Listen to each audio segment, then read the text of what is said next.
Guys, ಇದಲ್ವಾ social media power ಅಂದ್ರೆ. Recent ಆಗಿ ರಾಜಸ್ಥಾನದ ಬಿಕನೇರಿ ಅನ್ನೋ ಸಿಟಿಯಲ್ಲಿ ಲೇಕ್ ಚೌಧರಿ ಅನ್ನೋ ಒಬ್ಬ ಕಸ್ಟಮರು 2,000 ರೂಪಾಯಿ ಕೊಟ್ಬಿಟ್ಟು ಒಂದು ಸ್ಪ್ರೇ ಗನ್ನ ತಗೊಂಡಿರ್ತಾರೆ ಪ್ರಕಾಶ್ ಎಂಟರ್ಪ್ರೈಸಸ್ ಅಲ್ಲಿ.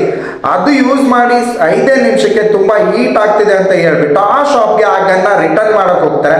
ಬಟ್ ಶಾಪ್ ಅನ್ನೋರು ತುಂಬಾ ಪೊಗರ್ನಿಂದ ಆ ಗನ್ನ ರಿಟರ್ನ್ ತಗೊಳಕ್ ಆಗಲ್ಲ ಅಂತ ಹೇಳ್ತಾರೆ. ಇದನ್ನೆಲ್ಲ ವಿಡಿಯೋ ಮಾಡ್ತಿದ್ದ ಲೇಕ್ ಚೌಧರಿ ಅವ್ರನ್ನ ನೋಡ್ಬಿಟ್ಟು ಶಾಪ್ ಓನರ್ ಆ ವಿಡಿಯೋ ಈಗ ಯೂಟ್ಯೂಬ್ ಅಲ್ಲಿ ಬರುತ್ತೆ ಹಾಗೆ ಹೀಗೆ ಅಂತ ತುಂಬಾ ರೇಗಿಸ್ತಾರೆ. ಬಟ್ ಇದನ್ನೆಲ್ಲ ತಲೆ ಕೆಡ್ಸ್ಕೊಳ್ಳಾರ್ದ ಲೇಕ್ ಚೌಧರಿ ಅವರು ಅವ್ರ ಪಾಡಿಗೆ ಅವರು ವಿಡಿಯೋ ಮಾಡ್ಬಿಟ್ಟು ಇನ್ಸ್ಟಾದಲ್ಲಿ ಪೋಸ್ಟ್ ಮಾಡ್ತಾರೆ. ಪೋಸ್ಟ್ ಮಾಡಿದ ಕೆಲವೇ ಕ್ಷಣದಲ್ಲಿ 10 ಮಿಲಿಯನ್ಸ್ ವ್ಯೂಸ್ ಬರುತ್ತೆ.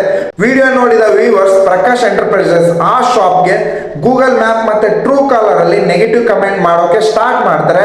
ಮತ್ತೇನು ಈ ಹೊಡೆತಕ್ಕೆ ಶಾಪ್ ಓನರ್ ಡೈರೆಕ್ಟ್ ಆಗಿ ಲೇಕ್ ಚೌಧರಿ ಅವರ ಮನೆಗೆ ಹೋಗ್ಬಿಟ್ಟು ಸಾರಿ ಕೇಳಿ ಅವರಿಗೆ ಆ 2,000 ರೂಪಾಯಿನ ರಿಟರ್ನ್ ಮಾಡ್ತಾರೆ. ಮತ್ತೆ ಆ ಶಾಪ್ ಓನರ್ ಸಾರಿ ಕೇಳಿರುವ ವಿಡಿಯೋ ಅನ್ನು ಲೇಕ್ ಚೌಧರಿ ಅವರು ಅವರ ಇನ್ಸ್ಟಾದಲ್ಲಿ ಪೋಸ್ಟ್ ಮಾಡಿದ್ದಾರೆ.